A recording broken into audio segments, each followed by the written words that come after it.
Mari kita ngobrol di Berujar, Bebas Berujar. Acara ini didukung oleh DPRD Kota Cilegon.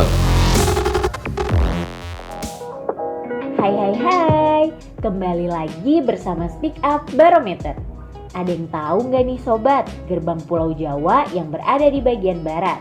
Nah, kali ini saya akan mengulas fakta tentang kota yang berada di ujung barat Pulau Jawa. Namanya Kota Cilegon, Provinsi Banten yang terletak di ujung barat Laut Pulau Jawa dan dikenal dengan sebutan Kota Baja. Loh, kok bisa ya Kota Baja? Jadi sobat, sebab Kota Cilegon ini merupakan penghasil baja yang terbesar di Asia Tenggara. Dan ternyata banyak fakta-fakta menarik terkait Kota Cilegon. Well, penasaran tentang kota ini sobat? Berikut 7 fakta menarik tentang Kota Cilegon.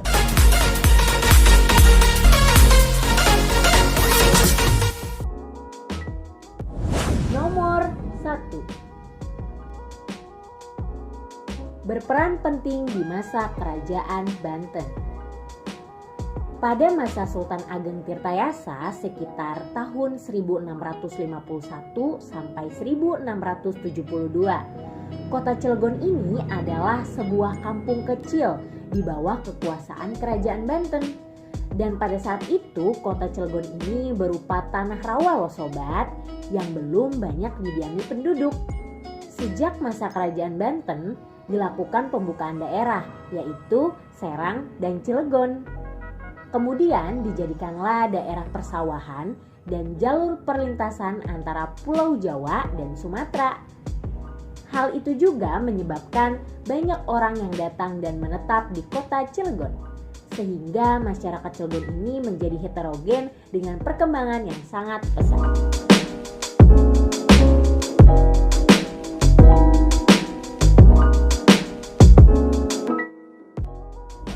Nomor 2. Dijuluki Kota Baja. Sebutan Kota Baja ini melekat karena Kota Cilegon menjadi kota penghasil baja yang terbesar di Asia Tenggara. Wah, kenapa ya sobat?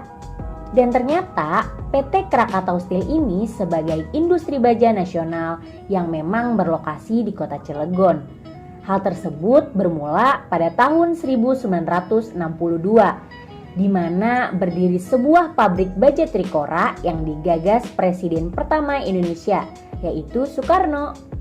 PT Krakatau Steel didirikan pada tahun 1970. Berdasarkan Peraturan Pemerintah Republik Indonesia Nomor 35 Tahun 1970 di era Presiden Soeharto. Lebih lanjut, PT Krakatau Steel didirikan dengan tujuan untuk menyelesaikan dan mengoperasikan proyek industri besi baja bekas bantuan Rusia dan mengembangkan industri baja Indonesia. Hingga saat ini diperkirakan produksi baja di kota ini mencapai sekitar 6 juta ton setiap tahunnya. Nomor 3. Luas wilayah dan penduduk terkecil di Banten. Secara administratif, wilayah Kota Cilegon berdiri berdasarkan Undang-Undang Nomor 15 Tahun 1999 tentang terbentuknya Kota Depok dan Kota Cilegon. Pada tanggal 27 April 1999, Kota Administratif Cilegon berubah menjadi Kota Madya Cilegon dengan luas wilayah sekitar 175,50 km persegi. Dan hal tersebut menempatkan Kota Cilegon sebagai wilayah terkecil di Provinsi Banten. Wah, tak hanya soal wilayah aja nih sobat, penduduk Kota Cilegon juga ternyata nggak banyak loh. Di tahun 2020 aja jumlah penduduk Kota Cilegon sebanyak 442.803 jiwa. Wah, tahu nggak nih sobat? Dan hal tersebut juga menempati Kota Cilegon sebagai kota dengan jumlah penduduk paling sedikit di Provinsi Banten. Nomor 4. Masuk 10 besar realisasi investasi tertinggi di Indonesia.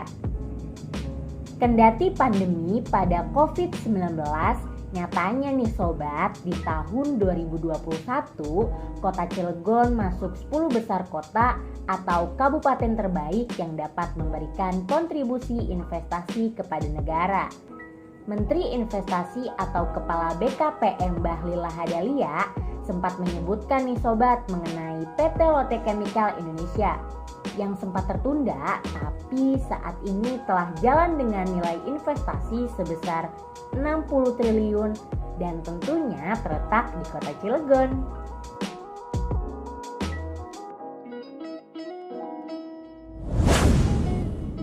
Nomor 5. Tahun 2019 sebagai kota terkaya ke-6 di Indonesia. Berdasarkan data dari BPS Kota Cilegon pada tahun 2019, data produk kosmetik regional bruto per kapita Cilegon mencapai angka 238,44 juta. Nilai tersebut menempatkan kota Cilegon di posisi ke-6 kota terkaya di Indonesia. Wow, dan tak hanya itu saja nih sobat, Cilegon juga menjadi posisi pertama kota terkaya di Banten berdasarkan tingkat kemakmuran masyarakatnya. Rekan Barometer, ternyata sektor andalan kota Cilegon yaitu usaha industri pengolahan dalam perekonomiannya dengan kontribusi sebesar 54,28%. Nomor 6. Pelabuhan Merak. Pelabuhan Merak adalah salah satu akses vital dari jalur transportasi antara Pulau Jawa dengan Pulau Sumatera. Setiap hari ratusan perjalanan feri ini melayani penyeberangan melewati Selat Sunda, baik arus kapal penumpang maupun barang. Wah, dan ternyata nih sobat, pelabuhan yang terletak paling ujung barat Pulau Jawa ini adalah pelabuhan penyeberangan antar pulau pertama di Indonesia. Wah, tahu nggak nih sobat? Dan menurut catatan sejarah, dahulu pelabuhan yang bernama Pelabuhan Karangantu di Banten ini menjadi pintu gerbang perdagangan internasional di Indonesia yang menyambut kapal asing dari Persia, Arab, Cina, Inggris, Gujarat, Belanda, hingga Portugis. Nomor 7. 80% industri kimia nasional ada di kota Cilegon. Wah, ternyata kota Cilegon tak hanya tentang baja aja nih sobat. Nyatanya Badan Penelitian dan Pengembangan atau bisa disebut dengan Litbang, Inovasi Kementerian Lingkungan Hidup dan Kehutanan atau KLHK tahun 2019 lalu mencatat sekitar 80% industri kimia nasional terdapat di kota Cilegon. Tapi ya sobat, Kepala Pusat Litbang, Kualitas dan Laboratorium Lingkungan KLHK Republik Indonesia, Herman Hermawan mengatakan kota Cilegon belum memiliki laboratorium lingkungan untuk memeriksa industri yang tidak ramah lingkungan dan dapat menimbulkan dampak buruk.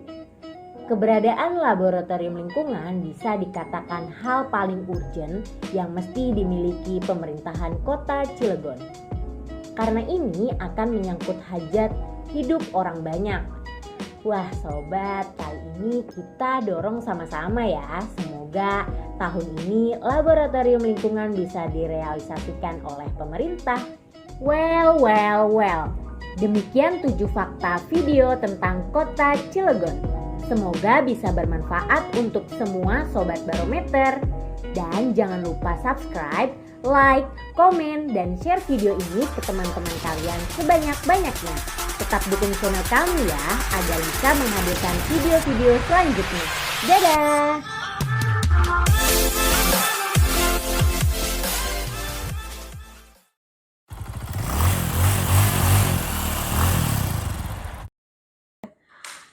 Guys, datang lagi bersama saya.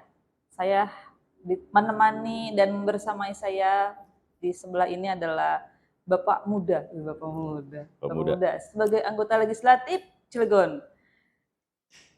Teman lama saya, teman kecil, saya biasa menyapanya Haji Irul. Tapi kita kenalan dulu lah. Say hey dong sama Bruja. Assalamualaikum warahmatullahi wabarakatuh. Saya Haji Anugrah Hairullah SEMM. Saat ini menjabat sebagai Wakil Ketua Fraksi PAN DPRD Kota Cilegon dan juga sebagai Wakil Ketua Fraksi, Wakil Ketua Komisi 4 DPRD Kota Cilegon dan juga di kepengurusan partai juga, Wakil Ketua DPP PAN Provinsi Banten. Wah, banyak sekali jabatannya. Jabatan, kalau pejabat kan begitu jabatannya. Nah, ngebrel-ngebrel nih. Santai aja lah ya Santai ngobrolnya aja. ya. Takutnya aja. sebagai anggota legislatif harus dipanggil bapak kan. Kalau enggak lah. bapak-bapakan ya. Bila perlu panggil bro. Bro atau bor lah ya. Jadi gini, Ji, kan selama berapa tahun nih sudah menjabat sebagai anggota legislatif? 2 tahun setengah. 2 tahun setengah ya. Masih ada setengahnya lagi nih. Nah, ngemeng-ngemeng, gimana suka duka menjadi anggota legislatif nih? Ya, kalau duka saya rasa enggak lah. Kan Kalau jadi enggak, milik masyarakat. milik masyarakat. Banyak senangnya ya semua karena dinikmati aja. Ya. Dinikmati aja, ini sebuah konsekuensi tanggung jawab pekerjaan gitu. Itu sih. Jadi kalau dengan ikhlas semuanya berjalan. Iya, Santai-santai diniatkan aja ya. apapun itu ya fastabihul khairat, berlomba-lombalah dalam kebaikan. Nah, terus apa kegiatan selain anggota legislatif apa sih? Selain sebagai anggota legislatif dan sebagai bapak, Iya. kegiatannya apaan sih? Ya di kepemudaan masih, terus ada beberapa organisasi juga gitu ya. Ya usaha-usaha kecil lah. Usaha-usaha kecil. Nanti usahanya jadi gede kan? Jangan kecil mulu, jadi gede. Kemarin itu berangkat dari Dapil Cilegon Cibeber. Cilegon Cibeber. Terus rencana nanti di Dapil yang sama? Dapil yang sama insya Allah. Masih di kota? Kota. Ya kita doain semoga nanti di Dapil Cilegon Cibeber terpilih lagi. Amin, semoga bisa bermanfaat lah untuk masyarakat. Itu aja. Nah terus kan selain sebagai wakil fraksi Wakil Ketua Fraksi, Wakil Ketua Komisi 4 juga. juga kan jadi ini kan di anggota Bapemperda ya? Bapemperda juga. Terus dengan ketua yang baru nih. Nah, Bapemperda itu ngapain aja sih tupoksinya? Ya, kita merumuskan bersama kawan-kawan Bapemperda terkait peraturan-peraturan daerah. Itu peraturan daerah, kita bentuk peraturan daerah, kita pansuskan seperti itu. Terus ada yang sudah dihasilkan enggak sih? Sudah. Selama 2 tahun setengah ini? Sudah. Dan jadi Bapemperda sudah punya program gitu? Sudah. Produknya sudah ada banyak ya? yang terrealisasi sudah. Maupun inisiatif dari DPRD-nya sendiri ataupun dari eksekutif sudah. Semua berjalan. Oke, baiklah. Boleh kali diceritain kalau misalnya jadi anggota legislatif itu ngapain aja? Ya, kita ini kan sudah disumpah untuk bisa mensejahterakan masyarakat gitu ya, khususnya di dapil kita masing-masing gitu ya. Dan juga kita ini kan pemerintahan itu ialah antara eksekutif dan legislatif. Kita selalu bersinergi bersama, artinya kita saling support antara eksekutif dan legislatif demi kepentingan pembangunan dan kemasyarakatan. Gitu. Oke lah kalau kayak gitu. Ini kalau di Berujar biasanya kameramen suka patah pengen nanya. Iya. Kameramen mau nanya pasti nih. Di tengah kesibukan Bapak ini harus ditarik-tarik. Karena kalau nggak ditarik-tarik udah berangkat keluar kota lagi tadi. Iya. Harus susulin tadi. Jadi kita mau nanya, selain dunia offline, di dunia mayanya bermain nggak Pak Haji? Misalnya kan lagi rame nih, semua ada Instagram, ada Facebook, atau mungkin punya akun pribadi atau blog sendiri gitu. Pak Haji, sering nggak main di dunia maya gitu? Ada, tapi saya sekarang suka hanya mantau, hanya lihat, tapi jarang karena nggak kepegang ya. Oh, gitu. Ada di IG, ada di Facebook, ada sampai dengan TikTok juga ada. Oh gitu. Oh, jadi sekarang statusnya hanya stalking. Iya. Stalking. Iya. Karena kan netizen itu suka kepo ya Bang dia. Hmm. Kadang suka kepo, kadang suka julid, kadang suka support, dan bingung tuh. Bang Haji gimana menanggapi netizen hater seperti apa gitu? Iya, Ya. iya itu wajar sih, namanya juga kan Iya. haters ya, ada yang pro dan kontra ya, Iya. itu wajar lah, nggak masalah. Yang penting tidak berlebihan dengan koridor yang masih wajar. Gitu. Wajar-wajarnya kalau dikritik nerima atau marah nih Ya, kan sekarang lagi banyak yang baperan. Iya, jangan, kita sebagai politisi nggak boleh baperan, nggak boleh. Gitu. Jadi harus santai aja lah Santai ya. aja. Santai aja, tahu dilaporin. Enggak. Enggak lah ya. Oh, seruput dulu kopinya. Kebetulan tadi barusan sebelum take sudah ngopi Oh, kan. udah ngopi. Ini bikinin Iya, kopi nanti lagi. Setelah itulah. Setelah itu ngopi lagi. Setelah itu sembari ngobrol santai dan ada sebatang yang harus dihisapkan. Iya, benar. Jadi ini seragam yang dipakai ini mempengaruhi ini ya, Aura. mempengaruhi Aura. aura dan mempengaruhi bahasa. Harusnya pakai kaos. Iya, jadi agak santai ya. Iya, Jadi saya secara pribadi, kita kan teman Iya, kecil iya, ya, iya. agak kaku juga karena pakai seragam ini gitu. Jadi, Enggak lah. Jadi sebenarnya beliau ini orang yang asik sih. Jadi ngobrolnya sebenarnya nggak saya dan kamu, alah kamu, gue lulu ya. Cuman ya kita Nggak tahu nih. harus dibuka ini, dulu kayaknya. pakai seragam, pakai seragam. Sekarang kan lagi di kantornya berseragam, jadi kita menyesuaikan. Kalau di luar ambil ngopi dan menjepit sebatang rokok Iya. itu adalah hal yang paling nikmat. Iya, betul. Nanti lah next time lah itu. Boleh, ayo Kan lagi sibuk ini, mau keluar kota kan? keluar kota. Nah, Karena kalau kebanyakan ngomong nanti makin panjang ngobrolnya, lambat. Karena Bapak ini harus kegiatan apa sih? Bapak Merda. Oh, Bamperda ya? Bamperda. Oh iya, ada kegiatan di sana semua ya? Bapak Merda. Jadi anggota Bamperda harus apa sih rapat? Iya, di Kota Bandung ya. Oh gitu. Jadi kita ngobrolnya kita udahin dulu. Nanti kita lanjut lagi secara obrolan pribadi. Karena kalau diterusin bakal panjang, nanti ketinggalan jemputan. Kita tutup nih. Oke, Ji. Kita siap. tutup. Makasih sebelumnya udah Sama-sama. Terima nyempetin kasih. waktu nih buat say hey sama pemirsa Berujar. Nah, semoga ada kesempatan Insyaallah. di lain waktu Amin. bisa lebih Insyaallah. panjang secara Siap, personal lah. insyaallah. Oke, kita tutup ya teman-teman Berujar. Nanti kita sambung lagi bersama Kang Haji Irul. Kita tutup Berujar, bebas berujar.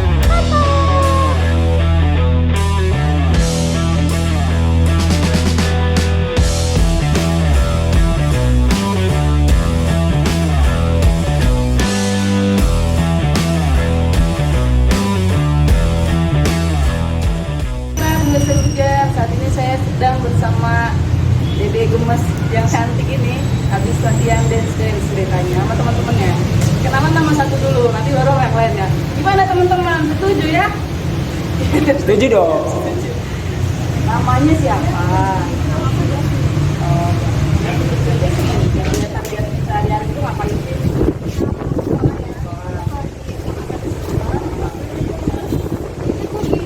Hobinya ngedance. Oh, jadi kegiatannya selain sekolah, hobinya ngedance. Tujuannya apa nih ngedance? Nanti kita bakal ada lomba. Oh, di lomba dia. Lombanya apa ya? Namanya? Berapa tahu nanti cowok-cowok mau pada nonton kan? Tanggal 18. Tanggal 18 guys. Jasmine mau lomba di Ramayana.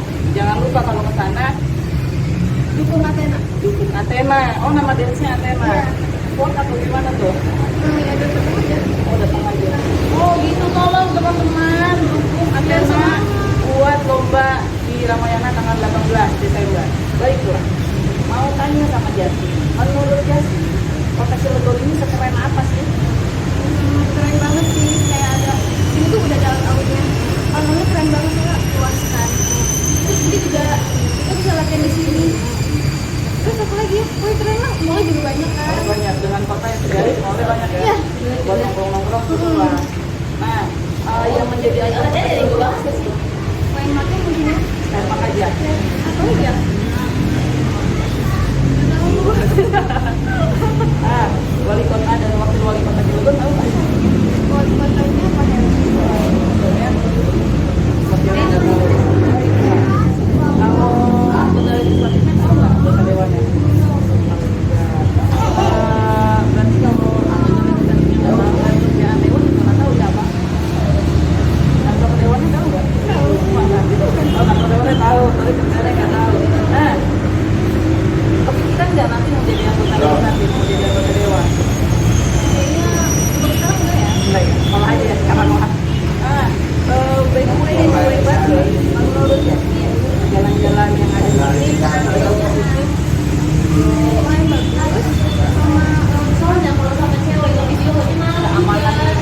2023 apa? Mulai lulus sekolah. Apa ya? Jangan malas melakukan sesuatu. Dan mau sampai sesuatu. Itu doang. Terus memanajemen waktu lebih baik. Oh gitu. Kalau harapan untuk kota Cilegon, Semoga lebih baik, lebih sukses. Terus apa lagi ya? apa lagi nih? Pokoknya ngedoain yang baik-baik lah. Udah punya pacar belum? Ini temen-temen nanya tuh udah punya pacar belum? Oh pacarnya ada teman-teman. Jasmine udah punya pacar.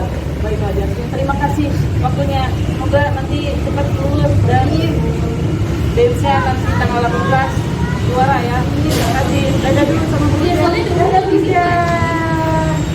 Makasih. Baik, kita sekarang mau testimoni soal seputaran kota Cilegon. Siap. Baiklah, kita perkenalan. Nama saya Nanang. Dari mana? Kebetulan tinggal di Serang, tapi memang aktivitasnya sehari-hari karena bekerjanya di area Cilegon, jadi aktivitasnya setiap hari lewat Cilegon. Sehari-hari ngapain sih? Ya, kadang bekerja, kadang juga ojek online. Ada nggak sih online? Ada di mana? Menurut kakak, Siap. kota Cilegon ini keren apa sih?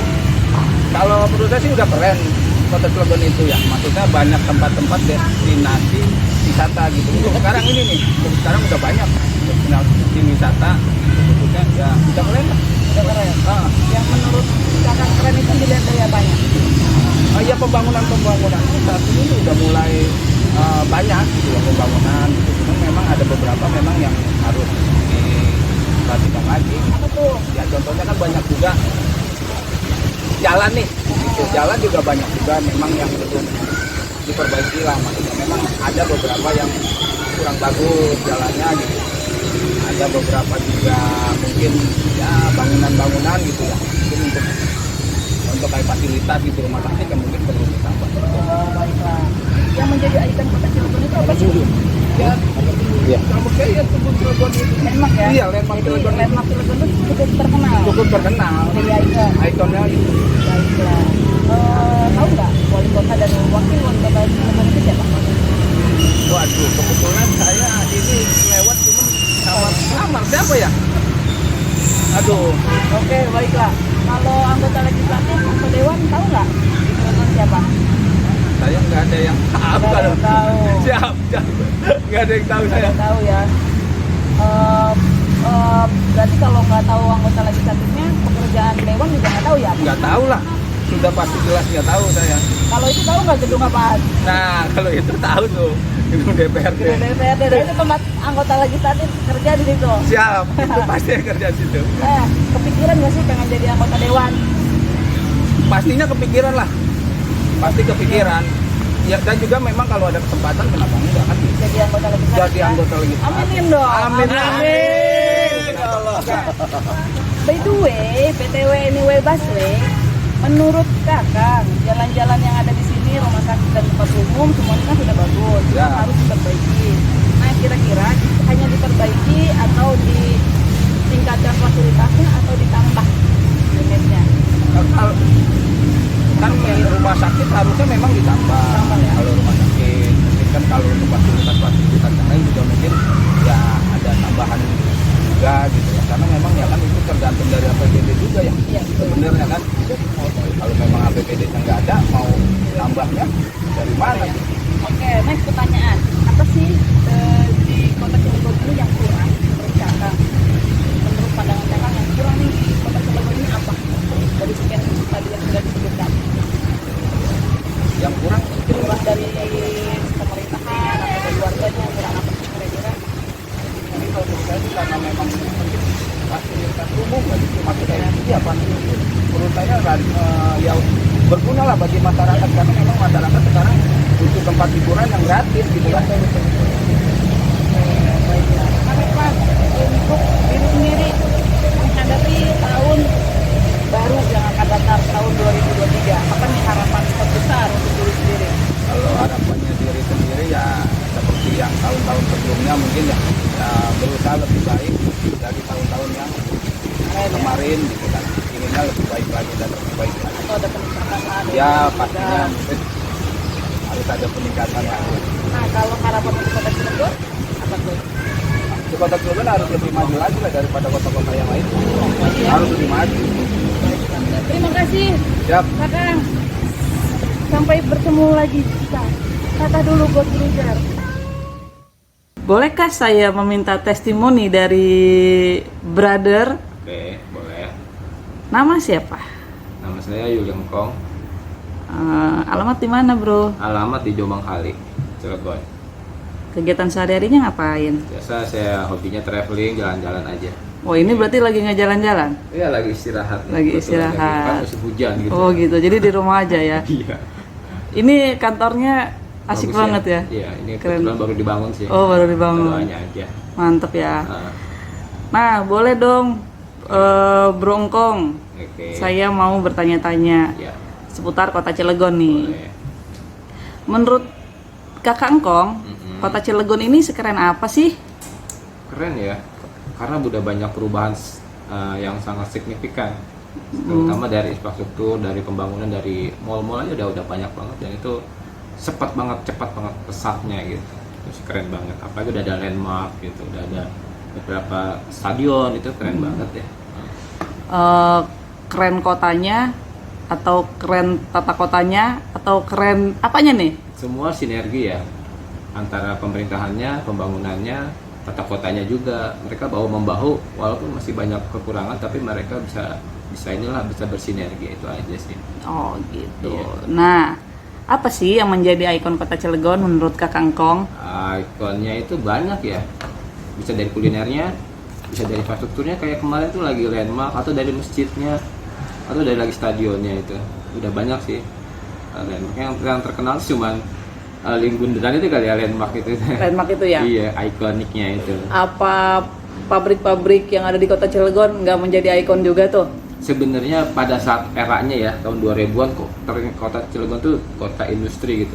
Tapi bermasalahnya karena kota industri, tapi banyak lahan pekerjaan yang nggak ada yang bisa bekerja di kota Cilegon ini, malah didominasi oleh orang-orang luar gitu. Jadi image kota Cilegon, kota industri itu malah kehapus, tertutup gitu loh. Jadi menurut Kakak Engkong, kita yang berada di kota industri, tapi banyak orang-orang Cilegon yang tidak bekerja di pabrik-pabrik tersebut. Iya. Berarti kan ini harus dibahas dengan pemerintah dan anggota legislatif terkait ya. Iya, betul. Nah, menurut Kakak Engkong, salah. Pertanyaan berikutnya. Iya. Wali kota dan wakil wali kota Cilegon siapa? Tahu nggak? Tahu sih, tahu di media sosial lihat. Tahu di media sosial. Iya. Belum pernah ketemu ya? Belum. Siapa sih wali kota dan wakil wali kotanya?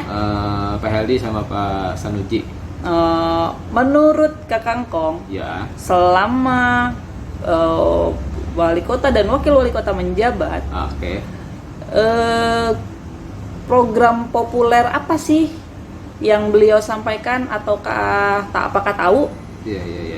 Saya nggak begitu paham ya, nggak begitu tahu program-programnya ya. Cuman saya ngeliat di sosial medianya sih, saya sih sebenarnya penggiat sosial media gitu. Jadi kalau lagi ke masjid, lagi ada duka cita, lagi ada ngecek pembangunan jalan, itu aja sih. Cuman job desk yang begitu menonjol tuh saya nggak begitu lihat gitu, nggak Jadi begitu paham. program populer dari wali kota dan wakil wali kota Kakak Engkong nggak tahu ya? Iya, yang jelas sih 100 hari kerja apa ya pada saat itu, cuman ya saya nggak begitu up to date gitu tentang 100 hari kerjanya. Oke. Kalau anggota legislatifnya tahu nggak, anggota dewannya? Ada sebagian yang tahu, yang kenal lah gitu. Boleh dong sebutin siapa aja namanya. Yang saya tahu itu cuman Kang Babai Suhaimi ya. Karena memang satu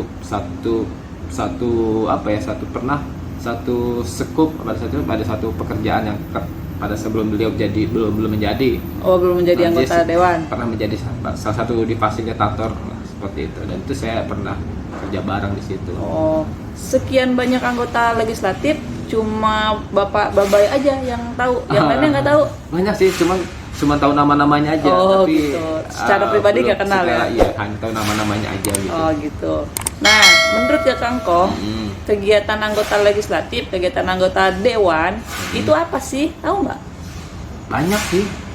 Bisa Yang disebutin? jelas sih, yang saya tahu tuh DPR itu lembaga kontrol sosialnya ya. Jadi lembaga eksekutif sama legislatif.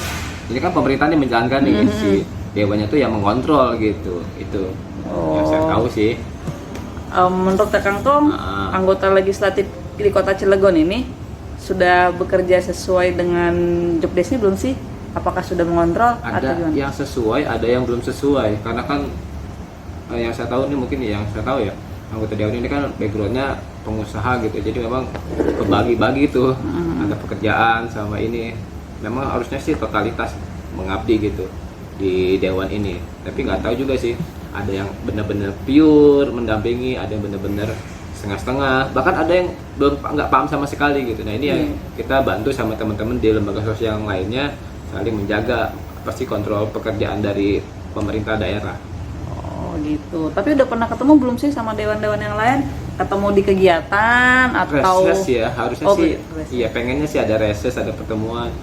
Nggak mungkin. Ya saya sih pengen kayak ada dewan-dewan yang di daerah kota-kota lain tuh, dia head to head gitu, datang ke warung, datang ke, bener-bener nggak mencirikan anggota dewan, dia lepas semua, jadi memang dia nyatu gitu. Bahkan lagi main futsal ya main futsal, lagi hobinya memang nongkrong ya nongkrong gitu. Nah, itu yang saya suka tuh, karakter bener-bener merakyat gitu. Low profile ya. Iya.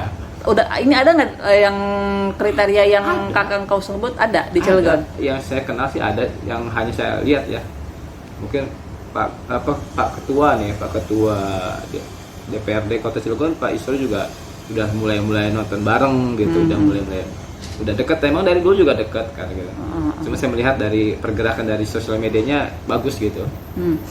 Kan di anggota legislatif di Kota Cilegon ini banyak juga nih anak muda, anak-anak muda gitu yang menjadi anggota dewan. Iya. Tergerak nggak sih hati Kakang Kong untuk anak muda juga bisa, kenapa saya enggak? Pengen nggak sih jadi anggota dewan juga? Kepikiran nggak?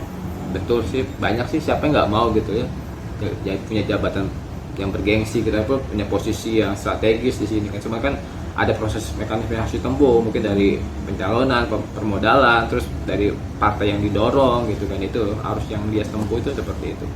Siapa yang nggak pengen gitu? Sebenarnya kan ada orang yang nggak mau melakukan itu gitu, tapi ada yang mau benar-benar murni gaspol gitu. Nah. Terus, apa sih yang kurang di Kota Cilegon yang katanya keren ini?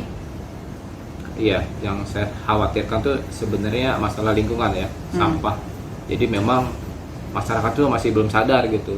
Jadi setiap event-event, acara-acara itu kita mau buang sampah itu susah. Dan masyarakat sendiri juga nggak bisa menanamkan bagaimana nih sampah ini kita skip gitu, masih kita simpan di kantong. Jadi mereka buang-buang sembarangan aja. Setiap ada perlombaan, ada kemarin ada motor cross, motor ini ya, motor drag di ini nih, di bundaran di Bapor ini, begitu selesai sampahnya di mana-mana. Terus juga pokoknya itulah sampah lah di alun-alun, tapi acara ini kumpul-kumpul malam minggu mungkin ya, begitu selesai sampah tuh masih di mana-mana. Walaupun ada penjaga kebersihannya, tapi seenggaknya bukan itu tugas penjaga kebersihannya, tapi sebenarnya masyarakat itu sendiri gitu. Tapi kan kalau soal sampah harusnya jadi tanggung jawab bersama ya? Iya, betul. Karena mungkin tingkat kesadaran kita sebagai manusia soal sampah ini masih agak sedikit gitu deh. Ya. Baiklah. Pertanyaan selanjutnya. Siap. Harapan untuk Kota Cilegon itu apa? Harapannya itu Cilegon itu menjadi kota yang damai gitu. Terus tidak ada konflik. Terus Cilegon itu bisa bisa kota yang toleransi gitu. Jadi kan kemarin sempat isu yang sensitif ya tentang gereja. Nah ini bagaimana bisa clear lah, bisa damai. Jadi Cilegon itu biar kondusif lah intinya. Oke. Nah, kayaknya sudah cukup nih. Sekedar obrol-obrol kita. Semoga harapan yang disampaikan oleh Kakang Kong bisa terwujud. Dan semoga siapapun wali kota dan wakil wali kotanya, siapapun anggota legislatifnya, semoga bisa membuat Kota Cilegon lebih keren lagi. Terima kasih Kakang Kong atas testimoninya. Selamat beraktivitas kembali. Tata.